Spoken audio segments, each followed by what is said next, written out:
Hi friends, எப்படி இருக்கீங்க? இன்றைக்கி ஹெல்த்தியான ஹை ப்ரோட்டீன் ப்ளஸ் ஃபைபர் நிறைந்த ஒரு super breakfast R dinner recipe தான் பார்க்க போகிறோம்.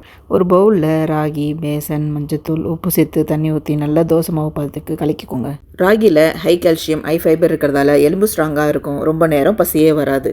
இது பிளட் சுகர் லெவலை கூட கண்ட்ரோலாக வச்சுருக்கும். பேசனில் ஹை ப்ரோட்டீன் இருக்கிறதால நல்ல எனர்ஜி கிடைக்கும். அயன் ப்ளஸ் ஃபைபர் இருக்கிறதால டைஜஷனுக்கும் நல்லது. இது கூட பசியை கண்ட்ரோல் பண்ணும். மொத்தத்தில் இது weight loss plus sugar control பண்ணுறவங்களுக்கு இது ஹெல்த்தியான பிரேக்ஃபாஸ்ட்டாகவும் இல்லை சிம்பிளான டின்னராகவும் எடுத்துக்கலாம். வாங்க இதுக்கு சிக்கன் ஸ்டஃபிங் ரெடி பண்ணிக்கலாம்.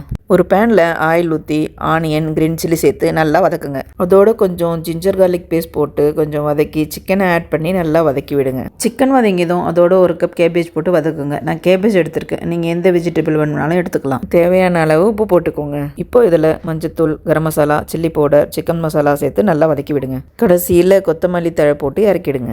சிக்கன் ஸ்டஃபிங் ரெடி ஆயிடுச்சு. இப்போ கலந்து வச்ச பேட்டரை தோசை மாவை ஊற்றி அதோட கொஞ்சம் ஆயிலை சேர்த்துக்கோங்க. தோசையை திருப்பி போட்டு கிறிஸ்பியாக வந்ததும் அது மேலே ரெடி பண்ணி வச்சிருந்த சிக்கன் ஸ்டஃபிங்கை போட்டு ஸ்ப்ரெட் பண்ணுங்க. இதில் சிக்கன் ஸ்டஃப் பண்ணும்போது ஹை ப்ரோட்டீன் ப்ளஸ் ஃபைபர் ரெண்டுமே இருக்கிறதால ரொம்ப நேரம் பசியே வராது. இதோ ஹெல்தி ப்ளஸ் டேஸ்டி காம்போவாக இருக்கிற சிக்கன் ஸ்டஃபிங் தோசை ரெடி. இதை நீங்களும் ஒரு தடவை ட்ரை பண்ணி பார்த்துட்டு எப்படி இருந்துச்சுன்னு சொல்லுங்கள். இந்த ரெசிபி பிடிச்சிருந்தா லைக் பண்ணி ஷேர் பண்ணுங்கள். இன்னும் இது போல் நிறைய ரெசிபி பார்க்க ஃபாலோ பண்ணாதவங்க ஃபாலோ பண்ணிக்கோங்க. ரசிச்சு சமைங்க, ருசிச்சு சாப்பிடுங்க. தேங்க்ஸ் ஃபார் வாட்சிங்.